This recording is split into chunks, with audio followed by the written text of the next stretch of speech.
I never imagined that the family who raised me could turn against me with such ferocity. The house, my father's inheritance, became the center of a battle I never expected to fight. Suddenly, my mother and sister appeared, claiming they had rights to something. My mother, that authoritarian figure who once ruled my life, now showed she was capable of anything to strip me of what was mine. And my sister, always the youngest, the protected one, revealed a dark side I never knew. The tactics were varied, but always unsuccessful. When I realized that defamation was the weapon of choice, I decided to act. The move was bold and unexpected, but enough to silence them. Welcome to our channel. 31-year-old man with a 28-year-old sister who has always been my mother's favorite. My parents divorced when I was a teenager because my mother cheated on my father with an old high school boyfriend.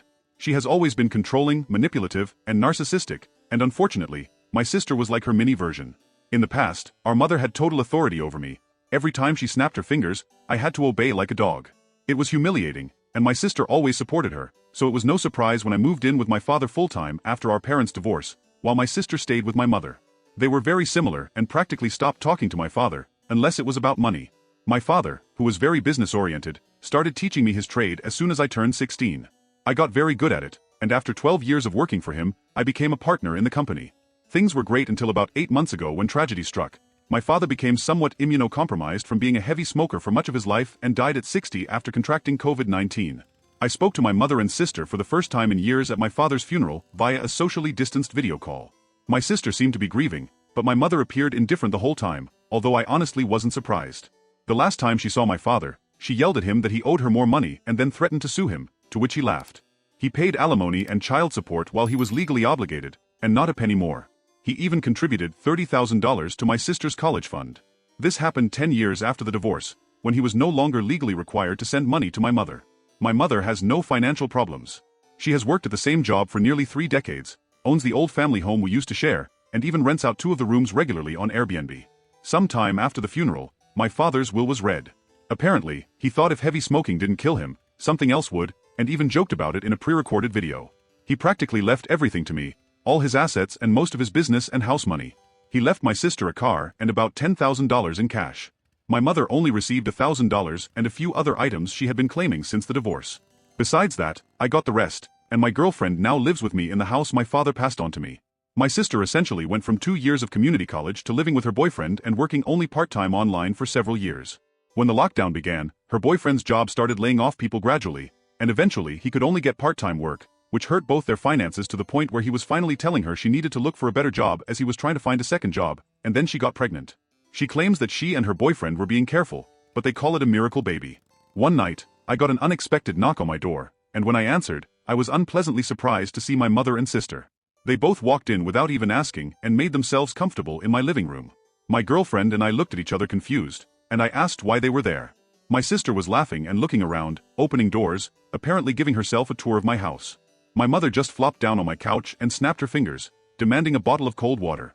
My girlfriend fetched the water for her, and I asked what they were doing there. My sister seemed all excited and simply ignored me to continue snooping around my house, and soon I heard her yell from the hallway, "Mom, it's perfect." Yes, she still calls my mother Mom. My mother finally spoke and said, "Well, I think it's time for you to do your duty as a brother," to which I said, "What?" My mother then went on to say, "Now that your father is gone, this house should have come to me, since I was his only wife. But you can still fix this. You make a good amount of money and could just buy a new house. Your sister needs this one much more, since she's the one expecting a baby. But if you're determined to stay, you can just take one room and cover all the bills until you decide to move out." I took a deep breath and declared out loud, "That's not happening, no way. You don't order me around, especially not in my own house. And yes, I make a good amount of money, but just like Dad, I'm going to save it for when I really need it, not that you care." My mother started snapping her fingers at me, like she used to, and began saying loudly, "Stop, I'm your mother, you're going to do what I say because I brought you into this world, and I'm in charge here. That means when I say jump, you ask how high. This house is mine by right, and your sister is going to live here.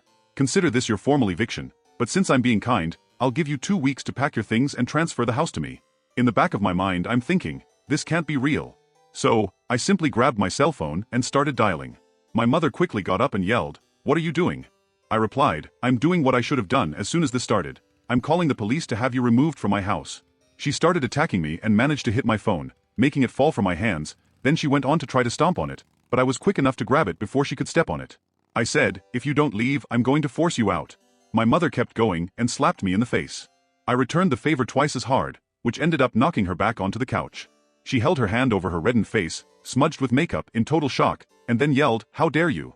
I went back to dialing on my phone and said that if she didn't leave, I would call the police to come and remove her by force. My sister stepped between us, holding out her arms, saying I should just do the right thing at least once in my life and be a good older brother. I exploded and said, "Oh really, I'm a bad brother. I've had to work to live since my teenage years, plus I had to do all the house chores while you just played video games or chatted with friends and still stole my hard-earned money to go out shopping after spending all your own money. Please, you're a complete freeloader and a thief. I owe you nothing. Now both of you get out of here before I decide to dial that last number." My sister started crying like a baby and said, "Mom, please make him stop." My mother started hugging her, kissing her cheeks while giving me a deadly glare. Then my mother threatened me, saying if I called the police, she would say I had hit a poor, pregnant, needy girl. "And I can still say that you wanted to do much worse." "Stop," I yelled. "Didn't you notice my girlfriend over there, recording this whole time? We've recorded your insults and your statement that you would lie to the police. I think that would be really good for your reputation at work or your little Airbnb." If looks could kill, my mother would have exploded me. But she quickly became discouraged and began dragging my crying sister out. My sister was acting like a bratty child and escaped from our mother to sit on my porch steps, making a scene.